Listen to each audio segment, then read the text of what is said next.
if you guys are experiencing some issues or some running issues with your Yamaha TTR50, I've got a solution for you today, or a possible solution to a problem you may be having. This is a 2019 TTR50, and I'm going to show you exactly what we had for a problem.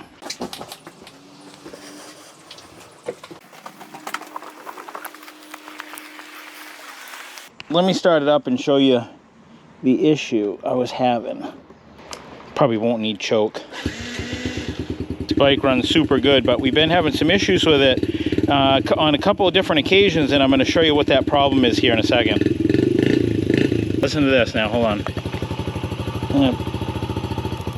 Hear that? Listen. Hear it? Hear the bike cut out? So what I discovered was the end of this boot right here is shorting out against the motor. So we're going to pull this back. It's arcing through here for some reason, so we're going to pull it back, cut the end off the cable, give it a new connection, put some dielectric grease in there and get it all cleaned up good. So what was happening was my grandson was riding this, and it was just intermittently cutting out on him, and it was getting super frustrating for him. And I kept hearing this little ticking, and at first I thought the valves might need adjustment. So I'm not sure what brought this on, but there's obviously something leaking in the insulation, and I don't know where it is. Almost looks like right here, but I can't really tell. So we'll unscrew this. If you guys don't know, these just screw on. Oh, well, there it is right there, guys. Look, water in it. Watch. From washing it. Here's the problem. Water inside that connector. So we're going to fix that once and for all. We're going to blow this out, clean up the connection by cutting it off just a little shorter, and we'll put some dielectric in there. Won't have a problem again. That would explain the issue. We just washed it last week.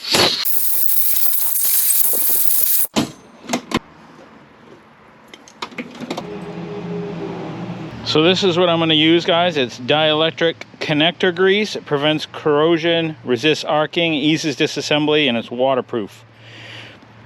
And you can see right here, it says directions. Turn off the electrical system, remove dirt and grease, coat the inside of all boots, spark plug boots, distributor boots, ignition coil boots, and spark plug threads, snap boots into place. So this is going to prevent this from happening in the future, and it's going to help kind of block out a lot of that water that just obviously got in there. Hand dry that. I'm sure the connections are probably a little nasty. We'll take about 1/4 of an inch off the end of it, get back to some nice fresh copper. I don't know if you can see it, there's like a little, almost looks like a screw down inside there. It is a screw, it's got threads on it. We need to thread that into the center core of this.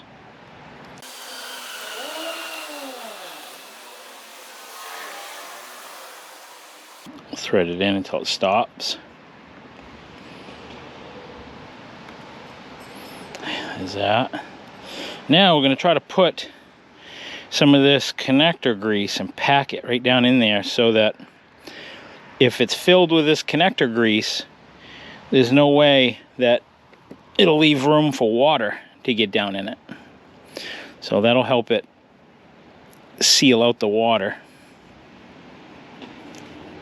And as just a usual thing that I always do, guys, I always put a little drop of it down inside the end of spark plug boots. I've always done that. What that'll do is that'll help after you take it off after a while. Sometimes the boots will get seized onto the spark plug. This will prevent that from happening. You only mainly see that though if you're not doing maintenance and you're not taking things apart and you're just leaving them there. They tend to weld themselves shut. So, and we'll put a little bit up in here, help keep some of the water out.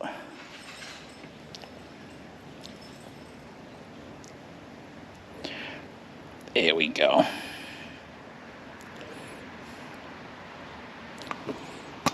All right, let's clean this up a little bit. get all the extra. All right, let's just verify that we fixed it. Key on.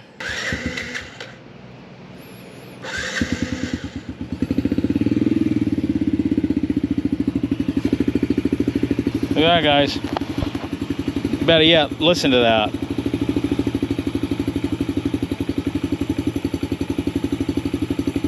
Here we go, problem fixed. There, now he won't be discouraged when he's riding it, because he was getting pretty discouraged.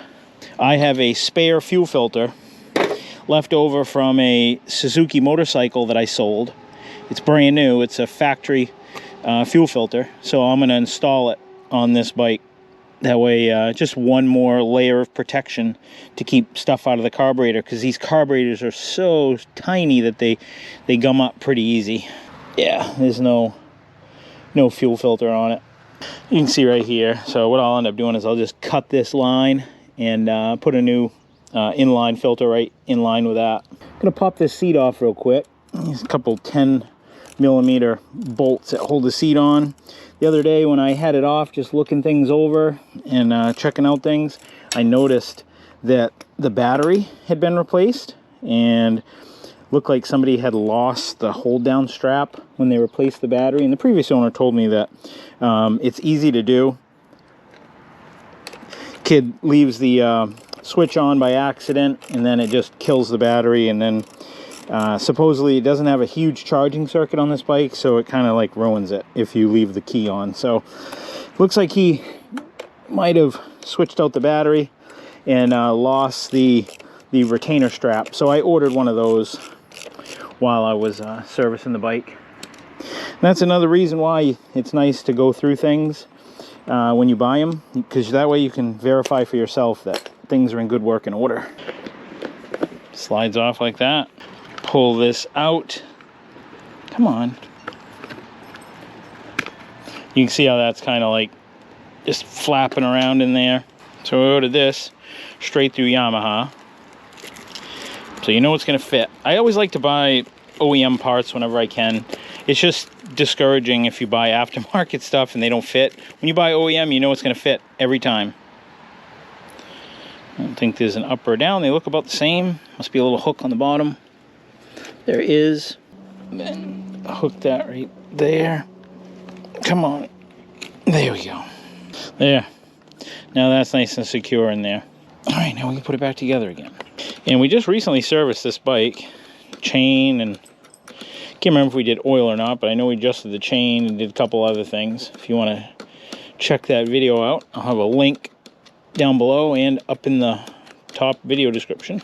And as I always say, it's fun to work on bikes yourself, because that way you know what you got. You know what needs to be done. Just like this, if I had not have worked on it myself, I wouldn't have known that it needed that little strap. Plus, the more you work on your stuff, the more familiar you are making yourself with your bikes, and it just makes it easier to work on them in the future, especially if they break down on the trail. You know what you have in front of you long before you're not trying to figure it out on the side of the road or on the trail, you know. Now we'll just get the seat back on, and we can get that filter all put in place. And drain the tank. I don't know how old this gas is, and I've got nice fresh gas I want to put in it. So here's the fuel filter right here. I'm gonna have to take a look on the Suzuki manual to find out which way this goes, because usually a filter is directional, and this was on a 600 Suzuki, so I'm gonna go put it something like that right there. Let's cut this line off right here, I guess.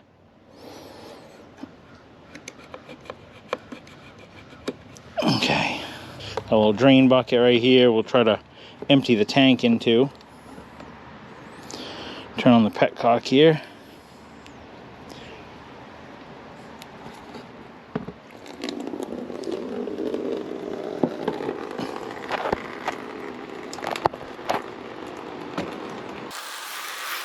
I don't know how much fuel's in it, but I'm going to do that to this bike, and I'm going to do it to the four-wheeler. The four-wheeler has, the gas that's in that is almost 3 years old. It's the original gas that I had in it when I built it. I always run ethanol free fuel, and I put a seafoam additive in it, 1 ounce per gallon, to help preserve the fuel and help keep the system clean. I've been doing that for years in all my bikes, and never had an issue. Anybody got a cigarette or a lighter? All right, now we'll put it on reserve, see if we can get any more out of it. There we go.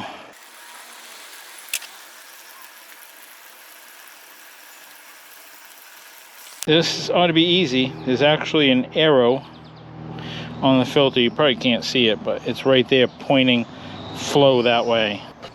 All right, got one side on. Gotta do the other side. Went a little dry, but it went. I know this won't restrict the fuel flow, because like I said, this was fuel filter factory for a 4 carburetor 600 Suzuki. Definitely isn't gonna bother this little single carb. Here we go. I think that looks factory. That'll help protect our fuel system.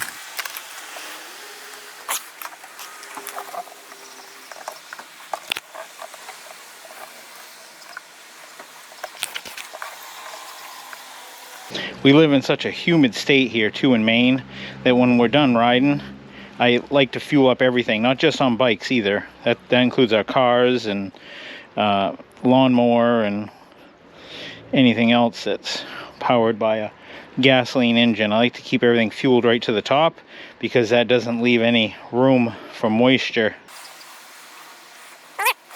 And now we'll fire it up, make sure we don't have any leaks. Let's see, off, on, here we go.